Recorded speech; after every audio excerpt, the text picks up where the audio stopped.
Hello drama Tamil வியூவர்ஸ்க்கு hi. நம்ம இன்றைக்கி இந்த ட்ராமாவோட எபிசோடு 4th என்ன நடக்குதுன்னு பார்க்கலாம். அதுக்கு முன்னாடி லாஸ்ட் எபிசோடில் என்ன நடந்திருக்கும்னா, நம்ம ஹீரோ கோனும் ரோஸும் சேர்ந்து அவங்க அப்பாவோடைய ஃப்ரெண்டோடைய பர்த்டேவுக்கு போயிருந்திருப்பாங்க. அந்த இடத்துல சில பல கலாட்டாலாம் நடந்திருக்கும். அதில் ரோஸ் ஹீரோவை பார்த்து அதிகமாக வெக்கப்பட்டது தான் அதிகமாக நடந்திருக்கும். இந்த எபிசோட் ஸ்டார்டிங்லேயே நம்ம ஹீரோயின் அவங்க அம்மாவுக்கு கால் பண்ணி பேசிக்கிட்டு இருக்காங்க. எப்படிம்மா இருக்கீங்க, நல்லா இருக்கீங்களா, மெடிசன்லாம் எடுத்துக்கிறீங்களான்லாம் கேட்டுக்கிட்டு இருக்காங்க.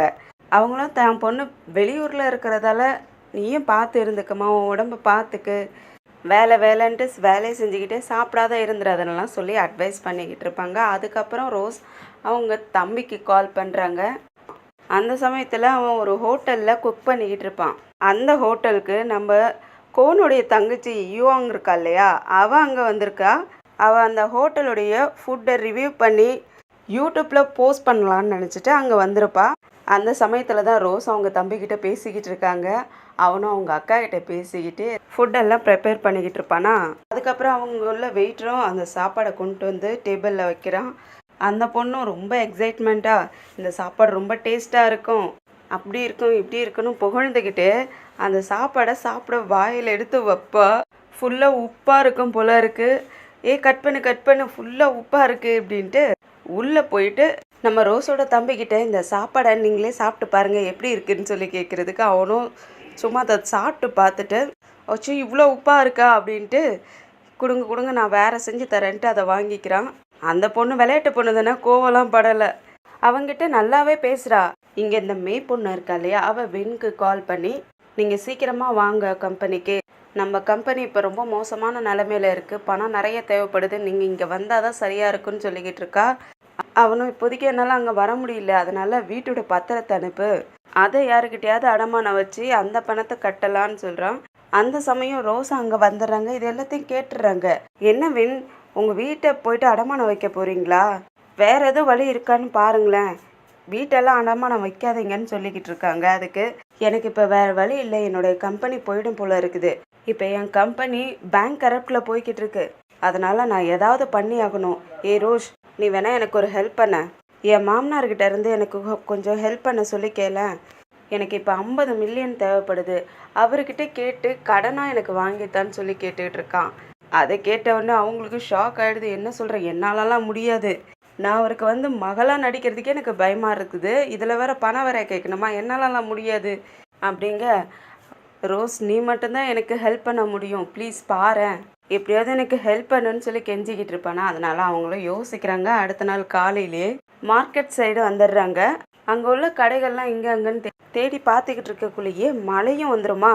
அந்த மழையில் நனைஞ்சிக்கிட்டே அவங்க அப்பாவுக்காக ஸ்நாக்ஸ் வாங்கிட்டு வந்திருப்பாங்க. அதை அவங்க அப்பாகிட்ட கொடுக்க, மோன் நனைஞ்சிக்கிட்டே எதுக்கு வந்த, நீ எதுக்காக இப்போ வெளியே போயிருந்த, பாரு ஃபுல்லாக நனைஞ்சு போயிருக்கேன்ட்டு போயிட்டு ட்ரெஸ் சேஞ்ச் பண்ணிக்கிட்டு வான்னு சொல்கிறாரு. அப்போ நான் அவங்களுக்காக ஸ்நாக்ஸ் வாங்கிட்டு வரலான்னு தான் போயிருந்தேன், நான் போன கொஞ்ச நேரத்துலேயே மழை வந்துருச்சு அப்படின்ட்டு நான் ட்ரெஸ் சேஞ்ச் பண்ணிட்டு வரேன்ட்டு ட்ரெஸ் சேஞ்ச் பண்ணிட்டு வந்துட்டு அந்த ஸ்நாக்ஸையும் அவருக்கு கொடுக்குறாங்க. அவரும் அதை சாப்பிட்டு பார்த்துட்டு ரொம்ப டேஸ்ட்டாக இருக்குது. காலையில் என் கூட வின்னும் வர்றதா தான் இருந்தார், ஆனால் அந்த டைமில் அவருக்கு ஃபோன் கால் வந்துருச்சு. அவரோட கம்பெனி COVID-19 ரொம்பவே லாஸ் ஆயிடுச்சு அப்படிங்க. சரி, அப்போ அவன் கம்பெனி நிலைமை எப்படி சரி பண்ண போகிறான்னு கேட்குறாரா. இவங்க ஷாக் ஆயிடுறாங்க. எங்கடா இந்த விஷயத்த சொன்னால் ஏதாவது ஹெல்ப் பண்ணுவாரோன்னு யோசிச்சுக்கிட்டு தான் இதெல்லாம் செஞ்சுருப்பாங்க போல இருக்கு. ஆனால் அவர்கிட்ட இருந்து இப்படி ஒரு பதில் வரும்னு எதிர்பார்க்கல போல. ஷாக் ஆயிடுறாங்க. அதுக்கப்புறம் வின் அதுக்காக தான் இப்போ ஹார்ட் ஒர்க் பண்ணிக்கிட்டு இருக்காரு அப்படிங்க. அவர் எதுவும் கண்டுக்க மாட்டேங்கிறாரு. அதனால ஹீரோயினே இருந்துட்டு, இது உங்களுக்கு பிடிச்சிருக்காப்பா, உங்களுக்கு பிடிச்சிருக்குன்னா சொல்லுங்கள், நான் நெக்ஸ்ட் டைம் நிறையா வாங்கிட்டு வரேன்னு சொல்லுவாங்களா. நீ வாங்கிட்டு வா, நல்லா தான் இருக்குது, ஆனால் மலையில் போயிட்டு நனைஞ்சிக்கிட்டு வாங்கக்கூடாதுன்னு சொல்கிறாரு. அதுக்கப்புறம் ரோஸ் அவங்க ரூமில் உட்காந்துட்டு அவங்க முடியெல்லாம் ஹேர் ட்ரை பண்ணிக்கிட்டு இருப்பாங்க. அந்த சமயம் யாரோ கதவை தட்டுற மாதிரி இருக்குது. அதனால் அவங்களும் போயிட்டு யாருன்ட்டே கதவை திறப்பாங்களா. கோன் தான் முன்னாடி நிற்பான். கோன்னு பார்த்த உடனே அவங்க லேசான ட்ரெஸ் தான் போட்டிருப்பாங்களா, அதனால் அவங்க முடியெல்லாம் முன்னாடி இழுத்து விட்டுக்கிறாங்க. நீ அப்பாவுக்காக ஸ்நாக்ஸ் வாங்கிட்டு வரேன்ட்டு மலையில் நனைஞ்சிட்டியாமே, அதுக்காக தான் உனக்கு மெடிசன் எடுத்துகிட்டு வந்தேன்னு சொல்லிட்டு இதை சாப்பிடுன்னு சொல்ல, அப்போ அவங்க முடியெல்லாம் ஈரமாக இருக்கும். அதை பார்த்துட்டு என்ன இப்படி ஈரமாக இருக்குது, வா வா அப்படின்ட்டு உள்ளே கூட்டிகிட்டு கோனை முடியெல்லாம் ஹேர் ட்ரை பண்ணி விடுவாரா. அது அவங்களுக்கு கூச்சமாக இருக்குது. அதனால கொஞ்ச நேரத்தில் போதும் போதும் நிப்பாட்டுங்க. கோனும் ஹேர் ட்ரையரை பக்கத்தில் வைக்க அப்போ உடனே அவங்களுக்கு தும்மல் வந்துடுது, தும்பிடுறாங்க. அதனால பாரு கோல்டு பிடிச்சிக்கிச்சு, டேப்லெட்டை இப்போயே சாப்பிடுன்னு சொல்லிட்டு தண்ணி எடுத்து கொடுத்து டேப்லெட்டையும் கொடுத்து இப்போயே சாப்பிடுன்னு சொல்லவும் அவங்களும் டேப்லெட்டை போட்டுக்கிறாங்க. அதுக்கப்புறம் நீ இந்த டேப்லெட்டை நாளைக்கே இதை போட்டுக்கணும், அப்போ தான் சரியாகும். சரி நீ இப்போ படுத்து தூங்குன்னு சொல்லிட்டு அங்கேருந்து கிளம்ப வரா. அதுக்கப்புறம் திரும்பி பார்த்துட்டு, ரோஸ் உனக்கு வீட்டிலே இருக்கிறது உனக்கு பிடிக்கலையா, எங்கேயும் சுற்றி பார்க்கணுன்னு நினைக்கிறியா, நாளைக்கு வேணா என் கூட வா வா நான் உனக்கு சுற்றி காட்டுறேன்னு சொல்ல, இல்லை வேண்டாம் வேண்டாம், உனக்கே நிறைய வேலை இருக்கும், தேவையில்லாத எனக்கு வெயிட் பண்ண வேண்டாம் அப்படின்னு சொல்லிடுறாங்களா. அதனால சரி நீ தூங்குன்னு சொல்லிட்டு அங்கேருந்து கிளம்பிடுறான்.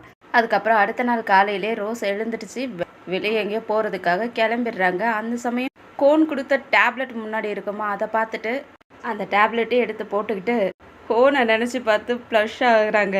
அதுக்கப்புறம் பஜார் சைடும் வராங்க. அங்கே பாருங்களேன், நம்ம ஊர் வெயில் மாதிரி அடிக்குதுல்ல, செம்ம வெயிலாக இருக்கும் போல இருக்குது. ஒரு புக் ஸ்டோருக்குள்ளேயும் வராங்க. இப்போ இவங்க நிறைய பொய் சொல்லிக்கிட்டு இருக்காங்க இல்லையா. இந்த சைடு மோன் அப்பா அம்மாவை ஏமாற்றிக்கிட்டு இருக்காங்க, அந்த சைடு அவங்க அம்மாவையும் ஏமாற்றிக்கிட்டு இருக்காங்க இல்லையா. அதனால் நம்ம எந்த பொய் சொன்னோம், எதை சொல்லணும் அப்படிங்கிறதெல்லாம் மறந்து போயிடுறாங்க போல இருக்குது. அதனாலேயே அதை ரெக்கார்ட் பண்ணோங்கிறதுக்காகவே நோட் புக் வாங்குறதுக்காக வராங்க. நோட் புக்கை வாங்கிட்டு போயிட்டு ஒரு ரெஸ்டாரண்ட்லேயும் உட்காந்து எழுதிக்கிட்டு இருக்காங்க. நம்ம என்னென்ன பொய் சொல்லியிருக்கோம், யாருக்கிட்ட எந்த பொய் சொல்லியிருக்கோம்லாம் எழுதிக்கிட்டு இருப்பாங்களா. அவங்க காலையில் வெயிட்டை விட்டு வெளியே வரக்குள்ளேயே டேப்லெட் போட்டுக்கிட்டு தான் வந்திருப்பாங்க. அதனால் அவங்களுக்கு தூக்கம் வர மாதிரி இருக்குது. கொட்டாவிலாம் விட்டுக்கிட்டே எழுதிக்கிட்டு இருக்காங்க. எழுதிக்கிட்டே இருக்கிற நேரத்தில் அப்படியே உட்காந்த இடத்துல தூங்கிக்கிட்டு இருக்காங்க போல இருக்குது. அந்த சமயம் கோன் அந்த ஹோட்டலை கிராஸ் பண்ணுறப்ப உள்ள ரோஸ் உட்காந்துட்டு தூங்கிக்கிட்டு இருக்கிறது தெரியுது. அதனால கோனும் உள்ளே வராரு. அந்த சமயம் ரோஸும் தூங்கி அப்படியே விழற மாதிரி போகிறாங்க. அப்படியே கோன் தோலில் சாய்ச்சிக்கிறாரு. இதில் மோசமான விஷயம் என்னன்னா, அவங்க யார்கிட்ட என்னென்ன பொய் சொல்லியிருக்கோன்னு எழுதிக்கிட்டு இருந்தாங்க, அப்படியே உட்காந்து தூங்கியிருக்காங்க. கோனும் இவ என்ன பண்ணிக்கிட்டு இருக்கான்ட்டு பார்க்குறாரு. ஆனால் நல்ல வேலையா அதில் ஒயிட் பேப்பர் தான் ஓப்பன் ஆகிருக்கு. அதுக்கப்புறம் ரொம்ப நேரம் வரைக்குமே கோன் தோல்லே சாஞ்சு அவங்க தூங்கிக்கிட்டு இருக்காங்க. கோனும் அவங்கள முறைச்சி பார்த்துக்கிட்டு இருக்காரு. ஒரு வேளை இது ஃபுல்லாக படிச்சுட்டாரா என்னன்னு தெரியல. புக்கும் எடுத்து வச்சு மூடி வச்சிருக்குது. அவங்களும் கொஞ்ச நேரத்தில் கண்ணை முழிச்சு பார்க்குறாங்க. கோன் பக்கத்தில் இருக்கிறத பார்த்த உடனே அவங்களுக்கு ஷாக் ஆகிடுது. கோன் நீயா, ஒரு வழியாக தூக்கத்தில் இருந்து எழுந்திரிச்சிட்டியா, ரொம்ப தூங்கிக்கிட்டு இருந்தியாட்டுக்கே அப்படின்னு சொல்ல, நான் காலையில் வரக்குள்ள கோல்டுக்காக டேப்லெட் போட்டிருந்தேன்னா அதனால தான் இவ்வளோ தூங்கிட்டேன், அதுக்காக இப்படியா உட்காந்த இடத்துலையே அப்படியே தூங்கிக்கிட்டு இருக்கேன். நான் நல்ல வேலையாக அந்த சைடு இந்த ஹோட்டலை கிராஸ் பண்ணலான்ட்டு பார்த்துட்டு இருக்கக்குள்ள உன்னோடைய முகம் தெரிஞ்சிச்சு. நீ தூங்கிக்கிட்டு இருக்கிறத பார்த்த உடனே தான் நான் உள்ளே வந்து உட்காந்தேன். எதுவும் உனக்கு ப்ராப்ளமானு கேட்குறாரு. இல்லை நான் கோல்டு டேப்லெட் போட்டேன் இல்லையா, அதனால தான் இவ்வளோ தூக்கமாக இருக்குது, டயர்டாக இருக்குது அப்படின்னு சொல்கிறாங்க. அதுக்கப்புறம் தான் அவங்களுக்கு ஞாபகம் வருது, ஐயோ நம்ம எழுதிக்கிட்டு இருந்தோமே அப்படின்னு சொல்லிட்டு புக்கை பார்க்குறாங்க. புக்கெல்லாம் மூடி இருக்குது. அதுக்கப்புறம் அந்த புக்கையும் எடுத்துடுறாங்க. ஏன் பயப்படுற, நான் அதில் எழுதிருந்ததை படிச்சுட்டேன்னு சொல்லுவாரா. அவங்க இன்னும் ஷாக் ஆகிடுறாங்க. அச்சோ நம்ம மாட்டிக்கிட்டோமோ அப்படின்ட்டு. இல்லை நான் யார்கிட்ட என்ன சொல்கிறேன்னு எனக்கு ஞாபகத்தில் இருக்க மாட்டேங்குது, அதனால தான் நான் ஜஸ்ட்டு எழுதி வச்சுக்கிட்டு ரிமெம்பர் பண்ணிக்கலாங்கிறதுக்காக நான் எழுதி வச்சேன், வேற ஒன்றும் இல்லைன்ட்டு பதட்டத்தோடு சொல்லுவாங்களா. ஹீரோவும் சிரிச்சுக்கிட்டே, நான் ஒன்றும் அதை படிக்கலாம் இல்லை, சும்மா அவங்க கூட விளையாண்ட அப்படின்னு சொல்லுவாரா. அப்போ தான் அவங்களுக்கு மூச்சே வருது. கோன் இப்படியா பயமுடுத்துவேன்ட்டு அவரை புக்காலே அடிச்சுட்டு நான் பயந்தே போயிட்டேன்னு சொல்கிறாங்க. நீ எதுக்காக இவ்வளோ ஷாக் ஆகுறாங்க, நான் ஜஸ்ட்டு ரேண்டமாக தான் எழுதினேன், வேற ஒன்றும் இல்லைன்னு சொல்லுவாங்களா. அதுக்கப்புறம் ஈவினிங் டைமில் வீட்டில் எல்லாரும் உட்காந்து சாப்பிட்டுட்டு இருப்பாங்களா. ரோஸ் கிட்டேயும், மோன் உனக்கு எந்த ஹெல்ப்பாக இருந்தாலும் அப்பா கிட்டே கேளு, நான் உனக்கு செய்கிறேன், எதுக்கும் தயங்காத கேளும் வர. கோன் நம்ம இடத்தையும் நம்ம கம்பெனியும் மோனுக்கு சுற்றி காட்டு, நம்ம பிஸ்னஸை பார்த்துக்கிறதுக்கும் அவளுக்கு சொல்லி கொடுன்னு சொல்கிறாரா.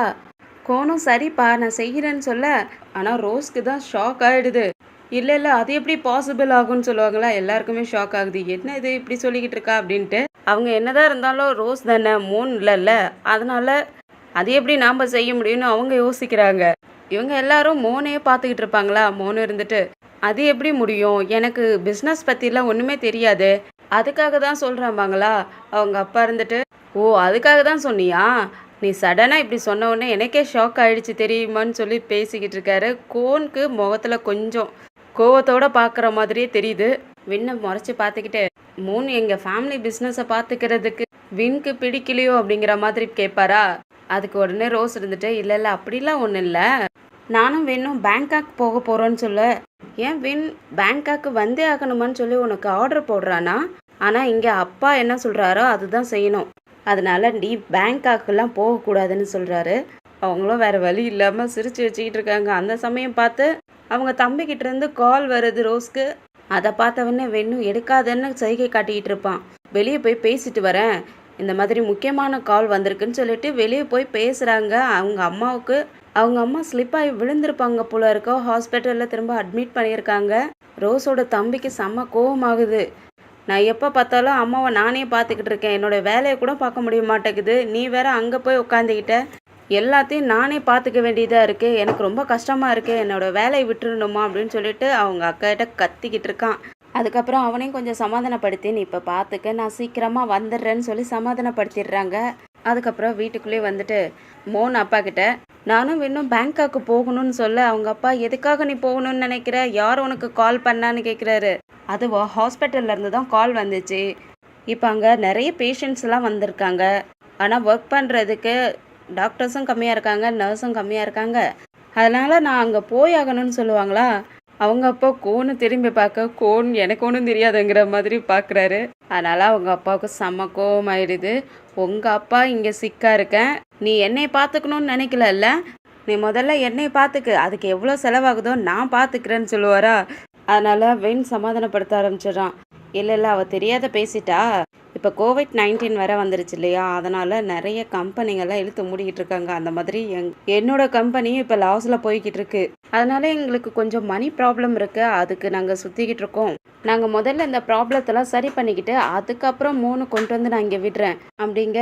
உன்னோட கம்பெனி ப்ராப்ளம் எப்போ ஸ்டார்ட் ஆச்சோ அப்பயே நீ அது சரி பண்ணியிருக்கணும், இவ்வளோ தூரம் விட்டுட்டு இப்போ வந்து என் மகளையும் கூட்டிகிட்டு போகணும்னு நினைக்கிறியா, நீ போயிட்டு உன்னோட கம்பெனி ப்ராப்ளத்தை சால்வ் பண்ணிவிட்டு அதுக்கப்புறம் இங்கே வா, அதனால் நீ மட்டும் போன்னு சொல்லுறாரு. உடனே கோனும் இருந்துட்டு, ஆமாம் அப்பா சொல்கிறது சரிதான், மோன் இங்கே இருக்கட்டும், நீங்கள் மட்டும் போயிட்டு உங்கள் கம்பெனி ப்ராப்ளத்தெல்லாம் சால்வ் பண்ணிவிட்டு அதுக்கப்புறம் வாங்க அப்படின்ட்டு 2 பேருமே ஒரேடியே மறுத்துடுறாங்களா. அதனால் ரோஸ்க்கு செம்ம கோவம் வருது, என்ன பண்ணுறது, ஒன்றும் பண்ண முடியாது, அப்படியே முழிச்சிக்கிட்டு இருக்காங்க. அதுக்கப்புறம் 2 பேருமே அவங்க ரூமுக்கு வந்தோடனே ரோஸ் ஆரம்பிச்சிடுறாங்க, பாத்தியா எப்படிலாம் பண்ணிக்கிட்டு இருக்காங்க, நான் எப்படி எங்கள் அம்மாவை போய் பார்த்துக்க முடியும், இப்போ எங்கள் அம்மா ஹாஸ்பிட்டலில் அட்மிட் ஆகியிருக்காங்க, இப்போ நான் என்ன பண்ணுறதுன்ட்டு கேட்குறதுக்கு, நீ மட்டும் பிடிவாதம் பிடிச்சிக்கிட்டு இப்போ பேங்காக்கு போனீன்னா இவங்க 2 பேருமே உன்னை சந்தேகப்பட்டுக்கிட்டு உன் பின்னாடியே வந்துடுவாங்க, அதுக்கப்புறம் நீ தான் மாட்டிக்குவேன்னு சொல்லுவானா. ஏ வின் என்ன சொல்கிற, நீ என்ன சொல்லி என்னை கூட்டிகிட்டு வந்த, கொஞ்ச நாளில் நம்ம இங்கேருந்து போயிடுவோம், அதுக்கப்புறம் எந்த ப்ராப்ளமும் உனக்கு வராது, நான் பார்த்துக்கிறேன்னு தானே சொன்னேன், நீ இப்போ வந்து இப்படி சொல்லிக்கிட்டு இருக்க, நான் இப்போ என்ன பண்ணுறதுன்னு புலம்பிக்கிட்டு இருப்பாங்களா. ஏ ரோஸ் கொஞ்சம் அமைதியாயிரு, கொஞ்ச நாளைக்கு இப்படியே போகட்டும், நான் அதுக்கப்புறம் உன்னையும் அமெரிக்கா அனுப்பி வச்சிடறேன், உங்கள் அம்மாவையும் தம்பியும் கூட நானே பார்த்துக்கிறேன், இப்போ உங்கள் அம்மாவை நினச்சி நீ கவலைப்படாத, நான் பார்த்துக்கிறேன்னு சொல்லுவேன்னா. அதுக்கப்புறம் தான் அவங்க அமைதியாவாங்க. அதுக்கப்புறம் ஹாஸ்பிட்டலில் காட்டுறாங்க. ஹாஸ்பிட்டலில் இந்த மே இருக்கா இல்லையா, அவன் வந்துட்டு ரோஸ் அம்மாவுக்காக ஃப்ரூட்ஸ் கூடெல்லாம் கொண்டு வந்து கொடுக்குறா. அதுக்கப்புறம் உங்கள் ஹாஸ்பிட்டல் பில்லெல்லாம் கட்டியாச்சு, வின் தான் உங்களுக்கு ஹெல்ப் பண்ணாரு அப்படிங்க. ரோஸ் அம்மாவும், பாவம் வின் எங்களுக்கு நிறைய ஹெல்ப் பண்ணிக்கிட்டு இருக்காரு, எங்களால் அவருக்கு ரொம்ப கஷ்டமாக இருக்கும்ல அப்படின்னு சொல்லிக்கிட்டு இருக்க. இல்லை அதெல்லாம் ஒன்றும் இல்லை, ரோஸ் அவங்க கம்பெனி ஒர்க்குக்காக தானே போயிருக்கா, அவள் ரொம்ப ஹார்ட் ஒர்க் பண்ணிக்கிட்டு இருக்கா, அதனால் உங்களை பார்க்க முடிய மாட்டேங்குது, அதனால தான் அவர் உங்களுக்கு ஹெல்ப் பண்ணிக்கிட்டு இருக்காரு என் மூலிமா, எனக்கு இந்த ஆப்ரேஷன் பண்ணதுலேருந்து ஒன்றுமே முடிய மாட்டேங்குதுமா, அடிக்கடி உடம்பு சரியில்லாது தான் போகுதுன்னு சொல்லிக்கிட்டு இருப்பாங்களா. எதுக்கு நீங்கள் கவலைப்படாதீங்க, நாங்கள் பார்த்துக்குறோம் அப்படின்ட்டு சமாதானப்படுத்திக்கிட்டு இருப்பா. அதுக்கப்புறம் ரோஸ் அம்மா இருந்துக்கிட்டு, ஏமி இந்த வின்னும் என் பொண்ணும் எனக்கு என்னமோ க்ளோஸாக இருக்கிறாங்களோன்னு எனக்கு தோணுது, எனக்கு பயமாக இருக்குப்பா, அந்த வின்க்கு ஏற்கனவே கல்யாணம் ஆயிடுச்சு, அவனுக்கு ஒரு ஒய்ஃபும் இருக்கா, இந்த மாதிரி சமயத்தில் இவங்க 2 பேரும் க்ளோஸாக இருக்கிறது யாருக்காவது தெரிஞ்சிச்சுன்னா அது நல்லது இல்லைன்னு சொல்லிக்கிட்டு இருப்பாங்களா. உடனே மேவும், என்ன சொல்கிறீங்கம்மா, அப்படிலாம் ஒன்றும் கிடையாது, அவங்க அந்த மாதிரிலாம் இல்லையே அப்படிங்கிறதுக்கு அவங்க ஃபோன் எடுத்துகிட்டு வந்து காட்டுறாங்க. அந்த ஃபோனில் ரோஸ் செல்ஃபி எடுத்து அனுப்பியிருப்பாங்க, அதை பார்த்துட்டு தான் சொல்லிக்கிட்டு இருக்காங்க. ஏன்னா பின்னாடி வின் உட்காந்துட்டு யாருக்கோ கால் பண்ணி பேசிக்கிட்டு இருந்திருப்பான், அது மிரர் மூலியமா தெரிஞ்சிருக்கும், அதை பார்த்துட்டு தான் அவங்க அம்மாவும் டவுட் பட்டு சொல்லிக்கிட்டு இருப்பாங்களா. இல்லைம்மா அப்படிலாம் ஒன்றும் இல்லை, ஒர்க் விஷயமா பேசிக்கிட்டு இருந்திருப்பாங்க, அவங்க அந்த மாதிரிலாம் இல்லைன்னு சொல்லிட்டு இந்த பொண்ணு வெளியே ஒரு டவுட்டோடையே வந்துட்டு ரோஸ்க்கு கால் பண்ணி, நான் இப்போ ஹாஸ்பிட்டல் தான் இருக்கேன், உங்கள் அம்மாவை நான் பார்த்துக்கிறேன், ஹாஸ்பிட்டல் பில்லும் பே பண்ணியாச்சு, அவங்க இப்போ நல்லா தான் இருக்காங்க, நீ எதுக்கும் கவலைப்படாதுன்னு சொல்லிட்டு அங்கே உள்ள நிலமெல்லாம் எப்படி போகுதுன்னு கேட்டுட்டு இருப்பா. அதுக்கப்புறம் ஏ ரோஸ், நீ எதுவும் வின் கூட க்ளோஸாக இருக்கியான்னு சொல்லி கேட்குறாளா. அந்த சமயத்தில் வேற இங்கே கோன் ரோஸை தேடிக்கிட்டே வந்துட்டு இருக்கான், மோன் மோன் கூப்பிட்டுக்கிட்டே. இதை கேட்டவுடனே ரோஸ்க்கு ஷாக் ஆகிடுது. நீ என்ன சொல்கிற, அந்த மாதிரிலாம் ஒன்றும் கிடையாது, நான் அந்த மாதிரிலாம் நினைப்பேனா, எனக்கு அவன் மேலாம் ஒன்றும் இன்ட்ரெஸ்டட்லாம் இல்லை அப்படின்னு சொல்லிக்கிட்டு இருப்பாங்க. இந்த சைடு கோன் வேற தேடிக்கிட்டே மேலே வரைக்கும் வந்துடுறான். அதோடு தான் இந்த எபிசோடு முடியுது. ரோஸும் எப்படியாவது யாருக்கும் தெரியாமல் நம்ம இந்த ஊரை விட்டு போயிடணும், நம்ம அம்மா கிட்ட போயிடணும்னு யோசித்து எதோ பண்ணி பார்க்குறாங்க. ஆனால் கோன் அப்பா விடுற மாதிரியே இல்லை. நீ இங்கே இருந்து நம்ம பிஸ்னஸை நீ பார்த்துக்குன்னு சொல்லிக்கிட்டு இருக்காரு. அது பார்த்தாதுன்னு அவங்க அம்மா வேற உடம்பு சரியில்லாத போயிட்டு அதை விசாரிக்கிறேங்கிற பேரில் விசாரிச்சுக்கிட்டு இருக்காங்க. இந்த கோன் வேற தேடிக்கிட்டு இருக்கான். என்ன நடக்க போகுதுன்னு நம்ம அடுத்த எபிசோடில் வெயிட் பண்ணி பார்க்கலாம். இந்த வீடியோ பிடிச்சிருந்துச்சுன்னா லைக் பண்ணுங்கள், உங்கள் ஃப்ரெண்ட்ஸ் அண்ட் ஃபேமிலிக்கு ஷேர் பண்ணுங்கள். அப்படியே நம்ம சேனலை சப்ஸ்கிரைப் பண்ணி பெல் ஐக்கானை கிளிக் பண்ணி வச்சுக்கிங்க. நம்ம அடுத்த எபிசோடில் சந்திக்கிற வரைக்கும் பாய் அண்ட் தேங்க்யூ.